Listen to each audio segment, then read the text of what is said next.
आज का विषय कबीरदास का साहित्यिक परिचय। कबीरदास हिंदी साहित्य के भक्ति काल की निर्गुण ज्ञानाश्री शाखा के महान कवि, संत और समाज सुधारक थे। जन्म अधिकांश विद्वानों के अनुसार उनका जन्म सन 1398 में काशी, उत्तर प्रदेश में हुआ था। एक प्रसिद्ध लोक श्रुति के अनुसार वे लहर तारा तालाब के पास मिले थे। पालन पोषण उनका पालन पोषण नीरू और नीमा नामक एक मुस्लिम जुलाहा दंपति ने किया। गुरु कबीरदास के आध्यात्मिक गुरु प्रसिद्ध संत स्वामी रामानंद थे। पारिवारिक जीवन उनकी पत्नी का नाम लोई था। उनके पुत्र का नाम कमाल और पुत्री का नाम कमाली था। शिक्षा वे औपचारिक रूप से शिक्षित नहीं थे और स्वयं को निरक्षर बताते थे। उन्होंने स्वयं कहा है, मसी कागद छुओ नहीं, कलम गए हो नहीं हाथ। मृत्यु कबीरदास का निधन सन 1518 में मगहर में हुआ था। उन्होंने मगहर में प्राण इसलिए त्यागे ताकि उस समय के प्रचलित अंधविश्वास को तोड़ा जा सके। रचनाएं कबीर ने स्वयं नहीं लिखा, उनके अनुयायियों ने उनकी वाणी को संकलित किया। प्रमुख संकलन बीजक है, जिसके 3 भाग हैं। साखी दोहा छंद में उपदेश शब्द, गे पद जिसमें प्रेम और भक्ति है। रमेनी चौपाई छंद में दार्शनिक विचार। साहित्यिक विशेषताएं। भाव पक्ष। निर्गुण भक्ति कबीर ने ईश्वर को निराकार माना, जो सभी मनुष्यों के हृदय में व्याप्त है। उन्होंने राम, अल्लाह, हरि आदि नामों का प्रयोग किया, लेकिन वे मूर्ति पूजा के विरोधी थे। समाज सुधारक उन्होंने समाज में व्याप्त रूढ़ियों, अंधविश्वासों, जाति पाति और छुआछूत का कड़ा विरोध किया।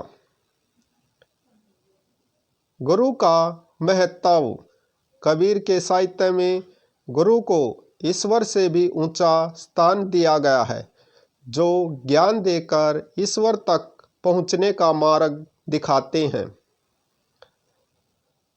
प्रतीकात्मकता और रहस्यवाद उन्होंने अपनी आध्यात्मिक भावनाओं को व्यक्त करने के लिए चदरिया, घट, पनिहारिन जैसे प्रतीकों का प्रयोग किया है। उनके काव्य में रहस्यवाद देखने को मिलता है।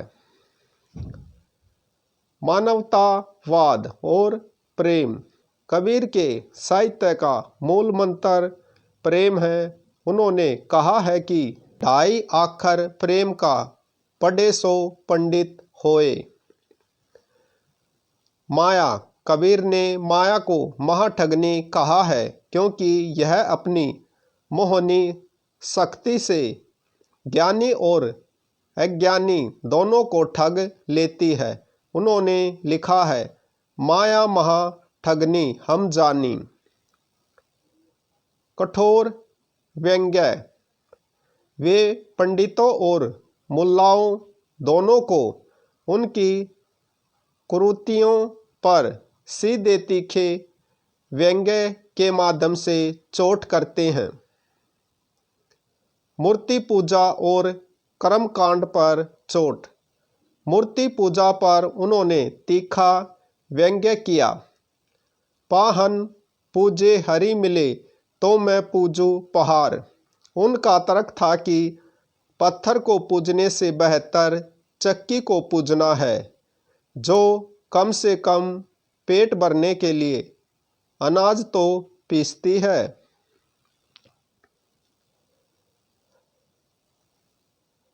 बहुदेववाद और अवतारवाद का विरोध।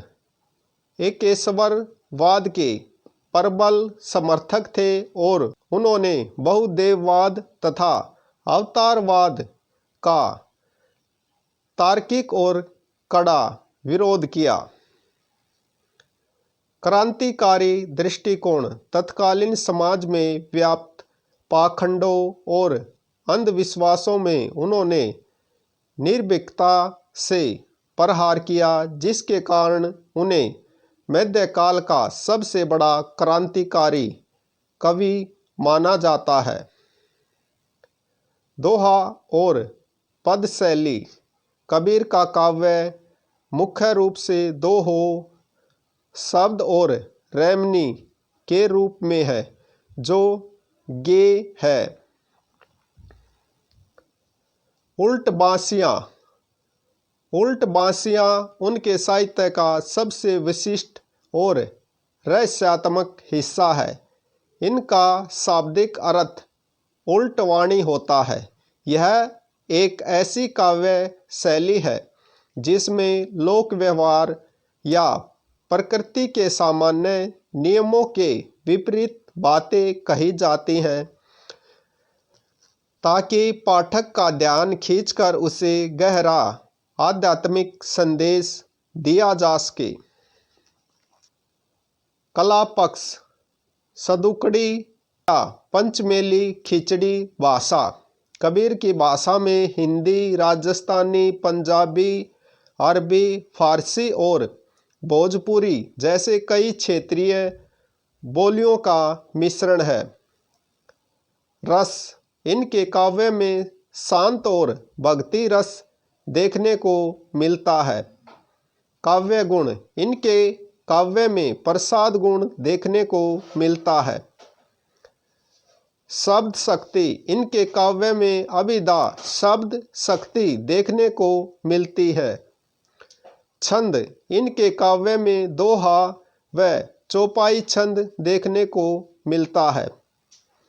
उल्टवासियाँ। वे अपनी बात को प्रभावशाली और चुनौतीपूर्ण बनाने के लिए उल्टवासियों का प्रयोग करते हैं। काव्य रूप। बीजक। उनकी रचनाएं मुख्य रूप से 3 रूपों में मिलती है। साखी। दोहा छंद में लिखे गए नीतिगत उपदेश शब्द गेय पद। रमेणी। चौपाई और दोहा शैली में व्यक्त दार्शनिक विचार। सरलता और स्वाभाविकता।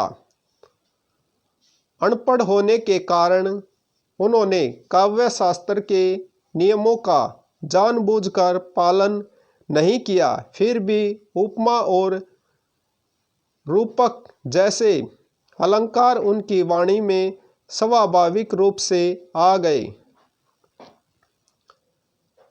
निष्कर्ष। कबीरदास केवल एक भक्त कवि नहीं, बल्कि एक समाज सुधारक और महान रहस्यवादी थे।